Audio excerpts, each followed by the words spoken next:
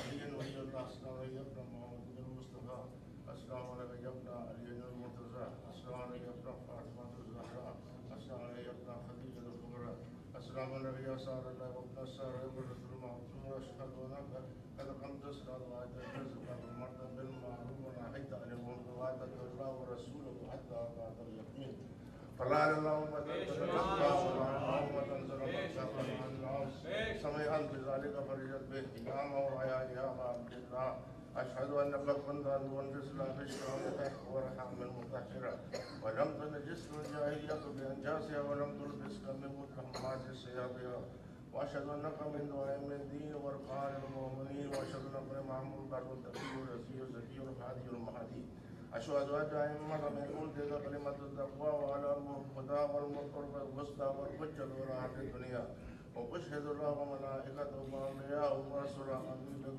وبيابكم ممكن بشهادته وخاتمة ما يقلب لقلبكم السلم وأمن أمركم وطبعا صلوات الله إليكم وعلى أرواحكم وعلى أجسادكم وعلى أجسامكم وعلى شاهدكم وعلى غائبكم وعلى ظاهركم وعلى باطنكم بيبي أنت أمي يا ابن رسول الله بيبي أنت أمي يا أبا عبد الله لقد أظلمت الرزية وجلت المصيبة علينا وعلى جميع السماوات والأرض فلعن اللهم الأسرجال وأرجمت من حجك ذلك يا مولاي يا أبا عبد الله قصدت حرمك وأتيت ولم أشهد أسأل الله بالشأن الذي لقيته بالمحل الذي لقيته وبالبحر الذي هدايا يصلي على محمد وآل محمد ويجعل علي معكم في الدنيا والآخرة السلام عليك يا أبو الفضل العباس ابن أمير المؤمنين السلام عليك يا ابن سيد المرسلين السلام عليك يا ابن أول القوم الإسلام ومقدمهم إيمانا وقومهم بدين ومحبتهم على الإسلام أشهد لك تصدر الله ولرسوله وليكفيك فنعم لك المواصي فلعن اللهم قد ولعن اللهم